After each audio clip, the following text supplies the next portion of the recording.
Alright guys, and welcome back to the Saints View, the channel for Southampton content for our match preview as Southampton take on Newcastle at St Mary's in the Premier League on Saturday, looking to get back to winning ways after a pretty poor performance at West Ham last weekend. Now on paper it's another winnable home game, but can they add to their most recent home victory, which came 2 weeks ago against Aston Villa when they host Newcastle? With 10 games to go, they're starting to look casual, and that's not what we need if we are to have a strong finish to the season. But before we get into it, do make sure you are subscribed and have your notifications turned on. Follow us on all of our socials. A quick disclaimer, I've been suffering from a bit of man flu all week. No, it's not the coronavirus, I do assure you of that. So apologies that I sound a little bit rough.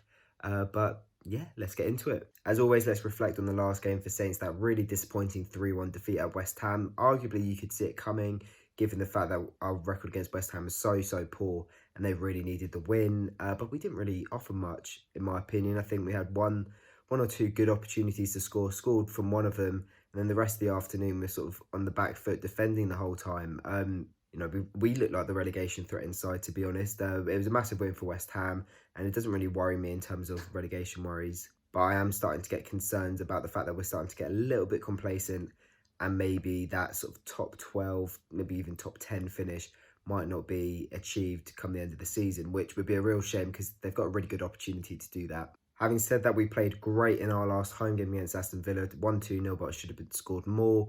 Hoping for a similar performance on Saturday when Newcastle come to town, because it's also a side that, let's be honest, on paper we should be beating. But we have tended to struggle against sort of rigid sides who play two up front and play long balls in behind the defence. That could be a problem for us on Saturday if that's the way Newcastle play. 2 defeats against Burnley, 2 defeats against West Ham this season. They're those sort of sides that we haven't been able to cope with. And if Newcastle play that way and are quite direct with, like I said, long balls, having that sort of rigid 4-4-2 structure, maybe we will suffer a bad result. But we have got Ings back in contention. He's been training all week, as is Gineppo, after he missed last weekend following the passing of his mum. But we do have Stuart Armstrong out, as well as Will Smallbone, which is a real shame, especially Armstrong. He suffered concussion, I think, very early on in that West Ham game, which is probably why he wasn't at his best that day. And so Buffon and Gineppo are going to have to step up to fill that role. With Smallbone out as well with illness, that probably means Kyle Walker-Peters will come in at right back, and we'll have Ward-Prowse in the midfield. Obviously, stay tuned for our predicted lineup where we go through the whole team that we think will start on Saturday. But those are the changes I'd personally like to see. After last weekend's defeat, Saints did slip down to 13th and now find themselves 3 points off of the top half. But Arsenal in 10th have got a game in hand. And also Newcastle, who we play on the weekend, aren't far behind us. They're in 14th and 2 points behind us. So, of course, if they win, they leapfrog us. Really, we need to be getting a result. And this is another one of those games that really on paper, it is winnable. And we're in that sort of run at the moment, in the sort of the middle of it. And it hasn't gone to plan, in my opinion. If we want to finish strongly, then we have to be winning these sorts of games. It's so simple. I've said it so many times. But like I said, I think recently we started to get a little bit complacent, which is a slight worry. But of course, if we win on the weekend, then I think all those sort of worries will go away, and we're safe. I think that's pretty much confirmed. Another win and we'll be fine on the 37 points. But it's a case of now, you know, let's be ambitious. Let's try and get as high up the table as possible, possibly sneak into that top half. Personally, I can't see it. I think it'll probably be 11th or 12th where we finish. But like I said, we've got to be getting results. Otherwise, it'll be a really mediocre 14th, 15th. But on to our opponents, Newcastle United. Now, it was a pretty difficult game against them earlier on in the season. But one, I think the result didn't really justify the way the game was played out. We lost 2-1 after taking the lead early on in the second half, but then conceding 2 relatively late goals. It was a shame to lose, but we showed good signs that day. However, that was when we were still well and truly in the relegation scrap. Fast forward 3 months and we're looking to sort of sneak into the top half. I think they're safe. They're obviously 2 points behind us. They probably need 1 or 2 more wins just to guarantee it, but I think they'll be fine. But they have been pretty average recently. Haven't scored in the league since January. Having said that, they have scored quite a few times recently in the FA Cup. Scored 3 at West Brom in midweek to get to the quarterfinals for the first time. I think it was something like 15 years, 14 years. So big result for them. And our record against Newcastle has actually been pretty poor of late. I haven't beaten them since they came back up from the Championship. Last win was the season they got relegated, that 3-1 win at St Mary's. And it's been draws and defeats against them. However, having said that, they haven't won at St Mary's since 2004. So I guess a trip to St Mary's for them is a bit of a bogey ground, as is St James's Park for us.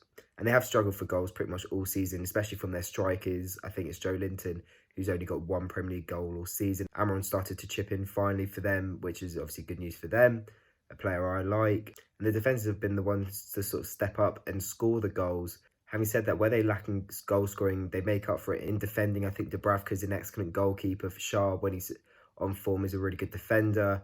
And it's going to be a really frustrating game for us on the weekend. I think we're not going to get too many chances. Having said that, I don't think we'll give away that many chances either.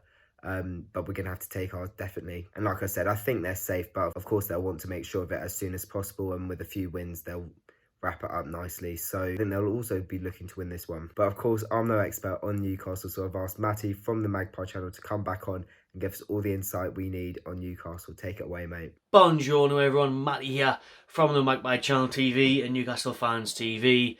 Dan's been on the blower, asked us to do a quick preview for this weekend's upcoming game, which is looking, is it still a relegation battle? I'd say so. I mean, I think Dan's pretty confident, saying that he thinks they're already up. You're only on 34 points, mate. This can quickly change. I have to say I've been impressed with Southampton lately. I wish we had the likes of Danny Ings and our team to score us goals, because if we did, we'd be a lot higher up the table. That sounds a bit obvious, but you know what I mean? It's goals where we've lacked defensively. We're normally pretty sound. Midfield, not too bad. We've got the wingers and St Maximin and Almiron. We're just lacking that instinctive goal scorer that we haven't got. Joelinton clearly is not that. A couple of danger men you can look out for Newcastle. We'll get straight into them since I've just mentioned them. St Maximin and Almiron. If you weren't watching on the BBC last night, you probably weren't actually. You were probably watching Chelsea Liverpool. But Newcastle were on the red button. And Almiron, unbelievable. Brucey's finally playing him in his number 10 role. Big surprise that he starts playing well when he plays him in his preferred position that we signed him from. Chipped in with 2 very well taken goals, making some dangerous runs throughout the game. St Maximin, everyone bangs on about him because if you look at him, he's a constant highlight reel. He picks the ball up, he'll drill past a few people. Sometimes it's his end product, but he got 2 assists last night. He's a very tricky, pacey player, and we'll do well to keep a hold of him for the next couple of years at least. I'd imagine, you know, a young player who he's only going to go up and up in my estimations. Rest of the danger men, you look at Dubravka has been solid this year. Absolutely unreal keeper. Again, we'll be lucky to keep him past this summer. I think a lot of big teams are sniffing around him. Top class keeper.